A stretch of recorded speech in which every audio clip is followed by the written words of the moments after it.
अगर वीडियो पे क्लिक कर दिया है तो इसको लास्ट तक देख के जाना। इस वीडियो में मैं क्या क्या डिस्कस करने वाला हूँ मैं आपको शुरू में बता देता हूँ। सबसे पहला तो आपका एसएससी सीजीएल की जिसकी आंसर की नहीं खुल रही है वो वेट करो भाई, आपकी एसएससी की साइट डाउन है। इनसे कुछ लाख बच्चे भी नहीं संभाले जा रहे हैं, पता नहीं कौन है इसका टेक्निकल, कौन संभालता है इनको। और आज तक तो मैंने किसी भी आंसर की मतलब देखा नहीं है कि एक दिन हो गया पूरा और बच्चे आंसर की चेक ही नहीं कर पा रहे हैं। तो ये तो अभी देखो हमारे हाथ में नहीं है। तो बाकी इस वीडियो में क्या क्या डिस्कस करने वाला हूँ बहुत ध्यान से आपको सुनने की जरूरत है। आपने 36,000 वीडियोस देख ली होंगी कट ऑफ की, सेफ स्कोर की, जिनको मतलब कि जिन्होंने कभी एग्जाम भी नहीं दिया वो कट ऑफ की वीडियो बता रहे हैं। रैंक मित्र का डाटा उठा के उस पर उसके ऊपर कुछ भी मतलब कि लॉजिक लगा के आपको कट ऑफ बता दे रहे हैं। मैं आपको बता देता हूँ आपको मेरे बात पे क्यों भरोसा करना चाहिए। देखो मैंने आज तक जितनी भी प्रिडिक्शन करी हैं, ठीक है, कट ऑफ को या सेफ स्कोर को लेके, तो उसके अराउंड आसपास ही चीज़ें गई हैं। और आप मेरा पिछला रिकॉर्ड उठा के देख लेना किसी भी एग्जाम का, तो आपको उससे एक मतलब कि आइडिया लग जाएगी हाँ भाई आप इस वीडियो पे बिलीव कर सकते हो।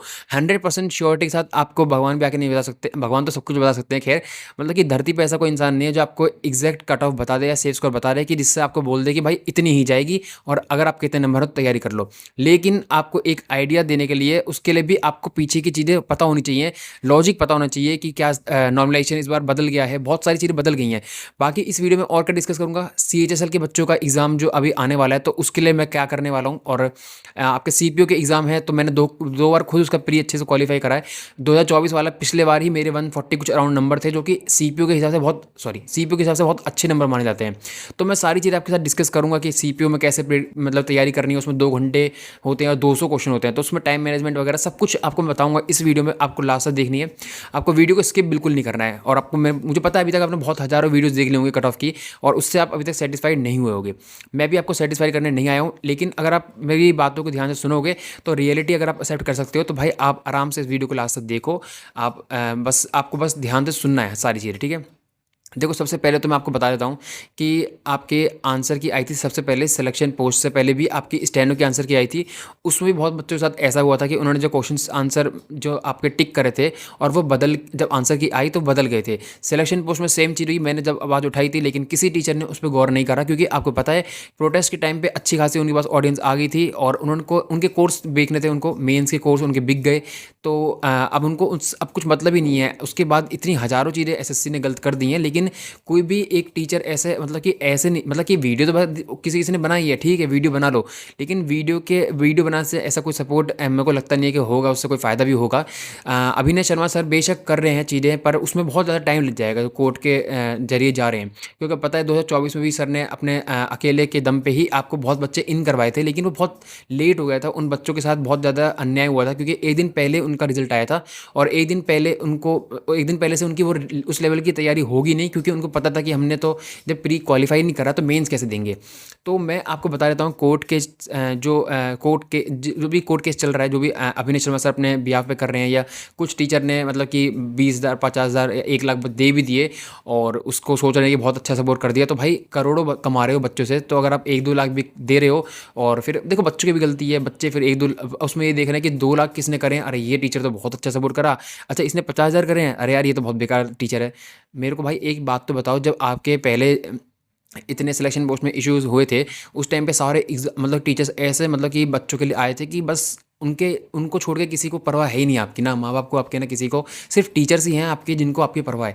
उसके बाद क्या हुआ भाई, ये क्या था, मतलब कि आपको फिर इस चीज़ से समझ नहीं आ रहा कि कोर्स बेचने थे उनको या अपनी बस पब्लिसिटी बढ़ानी थी। तो भाई ये चीज़ें आपको थोड़ी समझनी पड़ेंगी और मैं यहाँ पर सब ये चीज़ समझाने आया नहीं हूँ, मैं चीज़ें क्लियर करने आया हूँ आपको आगे क्या करना है क्या नहीं करना है। सबसे पहले मैं बात करता हूँ सीजीएल के सेफ स्कोर की।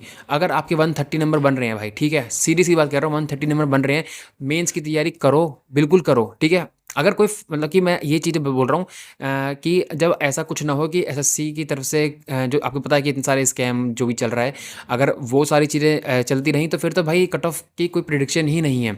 और मैंने इसी बात को बोल के मैंने बोला था कि ऐसा चलेगा तो 160 कट ऑफ जा सकती है। तो उनको बच्चों को लगा कि हाँ मैं 160 कट ऑफ बता रहा हूँ, भाई मैं नहीं बता रहा, मैं बता रहा हूँ कि अगर ऐसे चलेगा और ऐसे एसएससी जो है मोनोपोली करेगी, अपने ही ऐसे नोटिस निकालेगी जो कि आपके कॉन्स्टिट्यूशन के खिलाफ हैं, तो फिर तो भाई कट ऑफ कुछ भी जा सकती है, क्योंकि मोनोपोली चल रही है तो वो अपने हिसाब से कट ऑफ देंगे।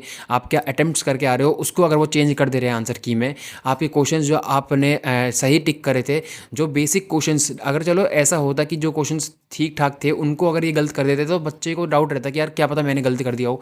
लेकिन ऐसे क्वेश्चंस जो मॉक टेस्ट में बच्चा आंख बंद करके टिक कर देता है सही, तो उसमें बच्चे की कभी भी सिली मिस्टेक नहीं होती है। सिली मिस्टेक चलो हो भी जाएगी तो 2-4 बच्चों की हो जाएगी, लेकिन इतने सारे बच्चों के आप कमेंट्स देख लेना अभी भी जाके। मैंने 2 शॉर्ट्स डाली हैं और एक अपने स्कोर की वीडियो डाली है, उसके कमेंट्स जाके चेक कर लेना भाई। कोई यहाँ पर ऐसा नहीं है कि कोई मतलब फालतू में बच्चा अपना मतलब कि फालतू में कुछ भी इश्यूज़ बना के डालेगा। जो जेन्युइन बच्चे, जो एक बच्चा तैयारी कर रहा है उसके हमेशा जो इश्यूज़ होते हैं, इश्यूज़ जो होते हैं वो जेन्युइन होते हैं और एकदम पॉइंट के होते हैं, कि मतलब बस उनको उसी से मतलब है कि उनके इश्यूज़ सॉल्व हो जाएँ। उससे अलग उनको कोई मतलब ही नहीं है कि भाई गवर्नमेंट में क्या चल रहा है, एसएससी क्या कर रही है, क्या नहीं आ रही है। मतलब कि अब तो ये भी छोड़ दिया बच्चों ने कि अगर एसएससी सीजीएल हो या फिर एमटीएस हो, उसमें कम पोस्ट भी निकाले तब भी बच्चे एक्सेप्ट कर लेते हैं, बट उसको अच्छे से तो भरो, मतलब कि अच्छे से तो उनका सिलेक्शन दिलवाओ, मतलब कि जो बच्चे उसमें सेलेक्ट हो रहे हैं वो जेन्युइन बच्चे तो होने चाहिए एटलीस्ट। लेकिन नहीं भाई, आपको जब पता है बच्चों ने इतना लाइटली ले लिया है हर चीज़ को, तो उस चीज़ का फ़ायदा उठा रहे हो, जो कि बहुत गलत है। अब मैं बात करता हूँ भाई सेफ स्कोर, मैंने आपको बता दिया है, अगर 130 स्कोर है तो भाई तैयारी करते रहो, मत शिफ्ट पूछना मुझसे, मत कुछ मत पूछना। आपके 130 स्कोर है तो तैयारी करते रहो, मेंस की तैयारी में लग जाओ। इसमें अगर आपकी तैयारी काम नहीं आएगी तो सीएचएसएल का एग्ज़ाम है, उसके मेंस में एग्ज़ाम में आपकी तैयारी काम आएगी, वही सिलेबस है मेंस का। सीएचएसएल आपका बहुत अच्छा जाएगा अगर आप आज से ही मेंस की तैयारी कर देते हो स्टार्ट, तो सीएचएसएल में आपको ज़रूर फ़ायदा मिलेगा। और सीएचएसएल आपका हल्का ही आएगा, इतना अच्छे लेवल का एग्ज़ाम नहीं आएगा, उसमें अच्छे लेवल के क्वेश्चन नहीं आएंगे, क्योंकि आपको पता है कि सिलेक्शन पोस्ट में 12th लेवल के और 10th लेवल के जो क्वेश्चन थे वो ईजी टाइप थे, ठीक है, बहुत ईजी मतलब साइड था उसका पेपर। बात करूं सीपीओ की, सीपीओ में इस बार इन्होंने इतना घटिया नोटिस निकाला है, इतना घटिया इन्होंने रूल निकाला है कि आपको 30-30 मिनट हर सेक्शन के मिलेंगे। चलो ठीक है, 30 मिनट में बंदा इंग्लिश कर लेगा, रीजनिंग भी कर ही लेगा 30 मिनट 50 क्वेश्चन, जीके तो बहुत आराम से कर लेगा। 30 मिनट में 50 क्वेश्चन वो बच्चा कैसे करेगा, मुझे इतना बता लो। आपको जब पता है कि 2 घंटे आपको मिलते हैं किसी एग्ज़ाम के लिए, तो उसमें बच्चा खुद अपने हिसाब से डिवाइड कर देता है कि भाई मैं 15-20 मिनट दूंगा जीके को, और आपके 20 मिनट रीजनिंग को दे दिए, 25 मिनट, और 20 मिनट आपके इंग्लिश को दे दिए, बाकी 1 घंटा या फिर आपको कम से कम 1 घंटा आपको सीपीयू में मैथ्स में देना ही पड़ता है। और जो कि मैंने खुद एक्सपीरियंस करा है कि 1 घंटा या फिर 50 मिनट तो एटलीस्ट आपको लगते ही हैं मैथ्स में, क्योंकि 50 क्वेश्चन होते हैं आपके मैथ्स में, जो कि बहुत ज़्यादा होते हैं। तो 30 मिनट में करना बहुत ही ज़्यादा मुश्किल है, बहुत ज़्यादा, मतलब कि अगर आपको टीचर भी करने बैठेगा तो उसमें 50 आउट ऑफ 50 स्कोर नहीं कर पाएगा। और आपको पता है कि 1 नंबर का एक क्वेश्चन होता है, तो इसलिए मैं कह रहा हूँ 50 आउट ऑफ 50। बाकी मैं बात करूँ तो भाई सबसे पहले तो ये जान लो कि आपको अभी जितने भी यूट्यूब पे आपके जितने बच्चे लोग जो है कट ऑफ बता रहे हैं, उस पे मत जाओ। आपको खुद भी सोचने की ज़रूरत है कि भाई क्या इतने अच्छा लेवल इस बार ठीक ठाक लेवल आया पिछले साल से, और पिछले साल जो है आपकी जितने एवरेज स्कोर बन रहा था उसके कंपेरिजन में जो अब एवरेज स्कोर बन रहा है वो काफ़ी कम बन रहा है। जब तो 140 तक एवरेज स्कोर बन रहा था 2024 वाले एग्जाम्स में, इस बार जो आपका जो अगर ईजी शिफ्ट भी है तो उसका 130 या 132 ऐसे कुछ सेफ मतलब कि एवरेज स्कोर बना है। तो आप लगा लो हिसाब कि आपके 15-20 नंबर तो यहीं कम हो गए। उसके बाद आपका इस बार नॉर्मलाइजेशन भी अलग टाइप का है, तो इस बार ये नहीं है कि आपको नॉर्मलाइजेशन बहुत ज़्यादा नंबर मिलने वाले हैं। तो इन सबका जो एक निचोड़ निकल के आता है वो ये निकल के आता है कि कट ऑफ आपकी ज़्यादा हाई नहीं जाएगी अगर फेयर तरीके से चीज़ें होती हैं, ठीक है। बाकी अगर फेयर नहीं होता है, आपकी सारी चीज़ें ऐसी चल रही हैं जैसे स्कैम चल रहा है, बहुत चल ही रहा है भाई बहुत। अब तो देखो पहले तो चलता था लेकिन ओपनली नहीं चलता था, लेकिन इस बार जो आपका स्कैम चला है वो बहुत ओपनली चला है, सबके आंखों के सामने चला है। लेकिन भाई आपको पता है कि सरकार ने उसके ऊपर आवाज़ नहीं उठाने दी, ना प्रोटेस्ट करने दिया तरीके से बच्चे कर रहे थे वहाँ पर, वो कुछ नहीं करने दिया। लेकिन उसका देख लो भाई रिजल्ट ये निकल के आ रहा है। और उस टाइम पे भी सिलेक्शन पोस्ट के बच्चों को इशू था, तो सिलेक्शन पोस्ट के बच्चे साथ थे, सीजीएल वाले पढ़ रहे थे। फिर स्टेनो वाले बच्चों के साथ दिक्कतें हुई तो सिलेक्शन पोस्ट और स्टेनो वाले साथ में हुए, तो सब भी सीजीएल वाले अपना पढ़ रहे थे। अब जब सीजीएल पे बात आई है तो अब बहुत लेट हो चुका है। आपको लग रहा है कि अगर री एग्ज़ाम होगा सारी चीज़ों का, तो मेरे को बहुत कम चांसेस लग रही हैं। बट मेरी अगर मैं पर्सनल ओपिनियन बताऊँ तो एसएससी का एक एग्ज़ाम वापस से होना चाहिए, कि चाहे सिलेक्शन पोस्ट का हो, चाहे स्टेनो का हो, चाहे सीजीएल का हो, क्योंकि इसमें कुछ भी ढंग से तरीके से नहीं हुआ है। बहुत सारी चीज़ें गलत हुई हैं, बच्चों के साथ बहुत ज़्यादा गलत हुआ है। आपके अभी जो री एग्ज़ाम में वापस 14 अक्टूबर को जो डेट थी उसमें जो बच्चों के एवरेज स्कोर है बहुत ज़्यादा बढ़ के आया है, और उन बच्चों का ये कहना है कि हमारा एग्ज़ाम का लेवल अच्छा खासा था। तो अब उनके साथ भी अब उनको कौन, मतलब कि देखो अब हो सकता है कि उनको ज़्यादा टाइम मिल गया तो उन्होंने अच्छा स्कोर कर लिया हो शिफ्ट में, एवरेज स्कोर जो बढ़ा है, बट वो तो उनके साथ फिर गलत हो गया ना उनका। और उसमें भी ऐसे बच्चे थे जिनका पहले एग्ज़ाम बहुत अच्छा हुआ था और उनका एग्ज़ाम में कोई दिक्कत भी नहीं थी, स्टिल उनको री एग्ज़ाम करवाया गया और री एग्ज़ाम में उनका एग्ज़ाम जो है बिगड़ गया, तो उनके साथ भी बहुत गलत हुआ है। और जिनके साथ एक्चुअली में दिक्कत हुई थी उनका एग्ज़ाम ही नहीं हो पाया, तो उनका स्कोर वैसे ही कम हो गया। तो अब मेरा भाई सारी चीज़ों का कहना एक यही है कि आपने बहुत ज़्यादा टीचरों के ऊपर इतने सारा टाइम वेस्ट करा था कि चलो इसको इसके कमेंट में सपोर्ट कर रहे हैं, वो कर रहे हैं। अब कहाँ गए आपके सारे टीचर? आपने सबसे कोर्स खरीदा, किसी से बुक खरीदी, किसी को मतलब कि अंधा भरोसा करा। लेकिन जब आपको उनकी ज़रूरत थी एक्चुअली में, उस टाइम पे तो देखो मैं सीधे बोल रहा हूँ, कोई मैं किसी टीचर का नाम ही ले रहा, मैं ना किसी सपोर्ट में बोल रहा, ना ही खिलाफ बोल रहा। और वही आप चीज़ आप लोग को भी समझनी चाहिए। अगर आपका कोई फेवरेट टीचर है तो ये नहीं है कि भाई उन्होंने तो करा था लेकिन उन्होंने नहीं करा, उन्होंने ये वीडियो बना दी, उन्होंने ये वीडियो बना दी। कोई भी आपके सपोर्ट में नहीं है। मैं अगर बात करूँ तो देखो अभिनय शर्मा सर की बात करूँ तो वो कोर्ट केस से वो कर रहे हैं, लेकिन वैसा कोई सपोर्ट देखो मैं अगर बोलूँ तो वैसा उनका भी नहीं दिख रहा है, और वो उनका वो चीज़ है भी नहीं कि रोज़ रोज़ वीडियो बनाएं, ठीक है। और उसको वो चीज़ें समझते हैं सारे बच्चे कि उनका तरीका ही अलग है, ठीक है। बाकी मेरे को किसी टीचर का कुछ ऐसा मतलब कि जेन्युइन सपोर्ट या फिर किसी भी चीज़ का दिख ही नहीं रहा। किसी ने जी के 4.0 लॉन्च कर दिया, किसी ने बुक लॉन्च कर दी, किसी ने नया एप्लीकेशन लॉन्च कर दिया, किसी ने नए टीचर लॉन्च कर दिए। तो भाई एक बात आपको समझ लो भाई, अंधभक्त मत बनो, ठीक है। मैं सीधी सीधी बात कह रहा हूँ आपको, आप क्या अंधभक्त बनने आए थे यार? मेरे को बात ये मतलब समझ ही नहीं आता। मेरे को बच्चों से, मेरे को डिसअपॉइंटमेंट किसी से नहीं है, मेरे को बच्चों से डिसअपॉइंटमेंट है, बहुत ज़्यादा डिसअपॉइंटमेंट है। और जो बोलते हैं कि भाई कि हम जैन जी मतलब कि नेपाल में जो हुआ वो कर देंगे, ये कर देंगे, वो भी एक तरीका, मतलब कि वो समझ नहीं आता कि क्या बोलते हो भाई। उनकी कोई मतलब रिजल्ट निकल के भी आएगा उसमें तो आपको और नुकसान हो जाएगा। अगर एक भी केस आप पे लग जाता है तो उससे के बाद फिर आप कोई गवर्नमेंट जॉब के लिए आप अवेलेबल रह ही नहीं पाओगे, और जेल होगा, जुर्माना होगा, जो आपके समाज में आपकी इज्जत जाएगी। वो चीज़ें तो साइड रखी तो मैं इसलिए कहना आपसे एक चीज़ ये चाहता हूँ, इस टाइम पे हमें क्या करना चाहिए? मेरे हिसाब से इस टाइम पे हमें ये करना चाहिए कि एसएससी सीजीएल में अगर आपके 130 नंबर बन रहे हैं तो आप तैयारी करो मेंस की। नंबर कम है तो भाई आप 2026 की तैयारी करो। अदरवाइज़ मैं आपको यही बोलना चाहूँगा भाई, आप कोई ऐसे एग्ज़ाम्स की तैयारी करो जिसमें एक्चुअली में फ्रॉड नहीं होता। बाकी मैं बात करूँ तो ऐसा कोई एग्ज़ाम, अब एसएससी हो, चाहे डीएसएसबी हो, चाहे आपके स्टेट एग्ज़ाम हो, ऐसा कोई एग्ज़ाम बचा नहीं है इसमें फ्रॉड नहीं होता, स्कैम नहीं होता। सब में होते हैं, सब में दिख रहे हैं मेरे को होते हुए। तो अगर आपके पास प्राइवेट का कोई ऑप्शन है तो प्राइवेट ज्वाइन कर लो। बाकी आप में लगता है कि आपके अंदर देखो, सबको पता होता है अपनी एबिलिटीज़। मेरे को पता है अपनी एबिलिटीज़, या आपको अपनी पता होगी कि आप क्या कर सकते हो। अगर आपको सही में अंदर से एक आवाज़ आ रही है कि भाई अब मुझसे नहीं होगा, तो आपको अभी क्विट कर देना चाहिए। लेकिन आपको लगता है कि भाई ठीक है, अगर स्कैम हो भी रहा है तो क्या हुआ, लेकिन अगले साल मैं कर लूँगा, एसएससी सीजीएल में नहीं करूँगा तो किसी और एग्ज़ाम में करूँगा। तो भाई आपको आज से ही आपको ये कट ऑफ वीडियोज़ ये सब कुछ देखना छोड़ देना चाहिए और आपकी तैयारी में लग जाना चाहिए। मैं बात करूँ अपने टेलीग्राम पे भाई, अब मैं एसएससी सीएचएसएल के लिए, एसएससी सीपीयू के लिए, एसएससी सीजीएल मेंस के लिए एक टारगेट लेके आऊँगा, जो आपको बता देता हूँ। पहले भी डेली प्लान हमारे चैनल पे चलता था टेलीग्राम पे, और उससे बहुत बच्चों को फ़ायदा हुआ है। मैंने आज से जितनी भी चीज़ें करी हैं, हर चीज़ से बच्चों को फ़ायदा हुआ है। चाहे कोई वीडियो बनाई है, चाहे कोई एक्सपेक्टेड स्कोर की बनाई हो, चाहे कुछ भी बनाया हो, उससे बच्चों को फ़ायदा मिला है, चाहे रिव्यू की वीडियो बनाई हो। तो इसलिए मैं आपसे कहना चाहता हूँ कि अभी आप जाके मेरा टेलीग्राम ग्रुप ज्वाइन करो, और वहाँ से जो है आपको बहुत अच्छी एक मैं गाइडेंस कोशिश करूँगा, क्योंकि मुझे भी अपनी चीज़ें मतलब कि अब आगे की देखनी है कि भाई यही नहीं देखना कि अब एसएससी सीजीएल में क्या हुआ, सिलेक्शन पोस्ट में क्या हुआ। मैंने देख लिया मेरे अकेले के कहने से, बोलने से, क्योंकि मैंने हर बार आवाज़ उठाई है हर चीज़ पे। हर आप मेरा अभी तक की कोई भी वीडियो जाके देख लो, मैंने हर चीज़ पे आवाज़ उठाई है, चाहे कोई भी चीज़ गलत हुई हो। लेकिन जब कोई सपोर्ट में है ही नहीं, ना कोई टीचर वीडियो बना रहा, आपके कोई ना बच्चे जो आपके अपने आप को बहुत मेंटर बोलते हैं, वो जो आपके स्कोर डालते हैं, ऑली बोर्ड का स्कोर शेयर करते हैं, जिनके अच्छे खासे सब्सक्राइबर हैं, वो खुद ही नहीं बोलते हैं वो सब कुछ गलत हो रहा है, सब चल रहा है। लेकिन उनको क्या है, प्रमोशन के वीडियोस मतलब ऑफर आ जाते हैं, प्रमोशन करने लगते हैं। मैंने अपने टेलीग्राम पे भी दिखाया भाई, प्रमोशन करनी होती मैं भी कर लेता।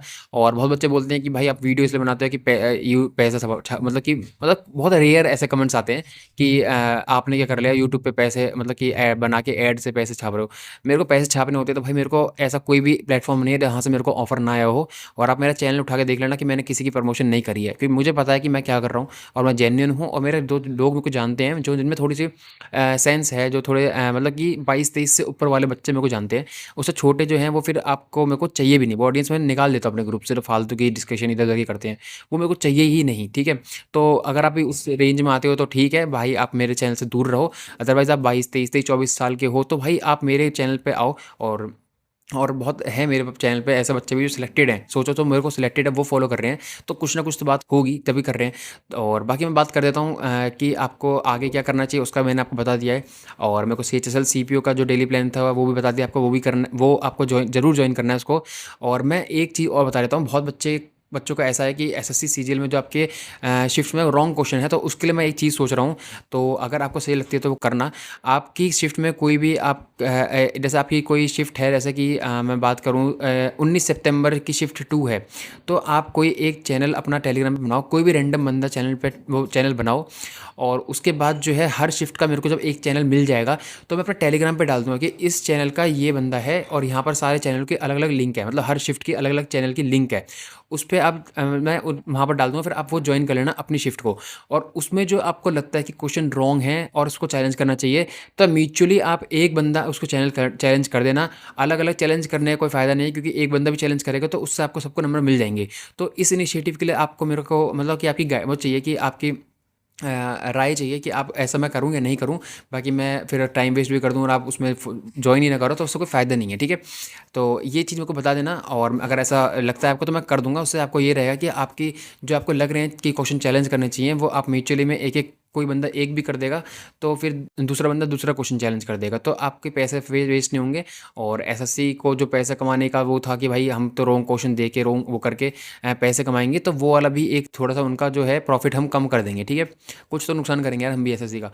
तो इसलिए मैं आपको ये कहना चाहता हूँ कि ये सारी चीज़ें भाई मैंने वही बोली हैं जो जेन्युइनली अभी बच्चे फील कर रहे हैं, और फालतू की चीज़ें मेरे को करने की बात शौक है नहीं। और जो स्ट्रेट फॉरवर्ड हूँ भाई, मैं आपको पता है कि मैं बहुत स्ट्रेट फॉरवर्ड हूँ, किसी भी टीचर को लेके, किसी को भी चीज़ को भी लेके, एसएससी को लेके कोई टीचर मेरे को गलत लगता है करता हुआ तो मैं बोल देता हूँ। मेरे को कोई फ़र्क नहीं पड़ता कि आप उसके कोई अंधभक्त आके मेरे को कमेंट कर रहे हैं या कुछ बोल रहे हैं, मेरे को उससे फ़र्क ही नहीं पड़ता, ठीक है।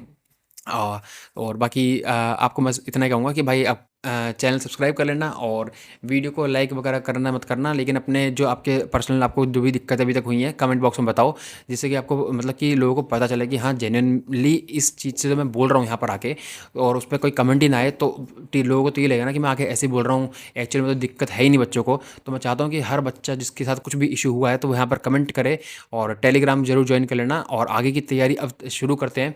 बाकी जिनके आंसर की चेक नहीं हुई है, अभी तक शो नहीं हुई है, तो वेट करो, मैं अपने टेलीग्राम पे अपडेट दे दूंगा जब भी आपकी लिंक मतलब कि अवेलेबल होगी, तो वहाँ पर अपडेट दे दूंगा, ठीक है। बाकी इस वीडियो को मैं एंड कर रहा हूँ। मेरी वीडियो जब लंबी हो, मतलब लंबी इसलिए होती है क्योंकि मैं 36 वीडियो नहीं बनाता। मैं अगर मेरे को छोटा मैसेज होता है तो मैं शॉर्ट्स में दे देता हूँ, और बड़ी वीडियो में जब भी बनाता हूँ तब कुछ सही में कुछ जेन्युइनली कोई दिक्कत बच्चों को होती है। बाकी अगर आपको सीपीयू की स्ट्रेटेजी चाहिए तो मेरे को बता देना कि मैंने कैसे 2 बार प्री क्लियर करा था, तो मैं उसकी वीडियोज़ भी बना दूँगा, ठीक है। तो इस वीडियो को मैं यहाँ पर एंड करता हूँ, तो मिलते हैं हम नेक्स्ट वीडियो में, तब तक के लिए बाय।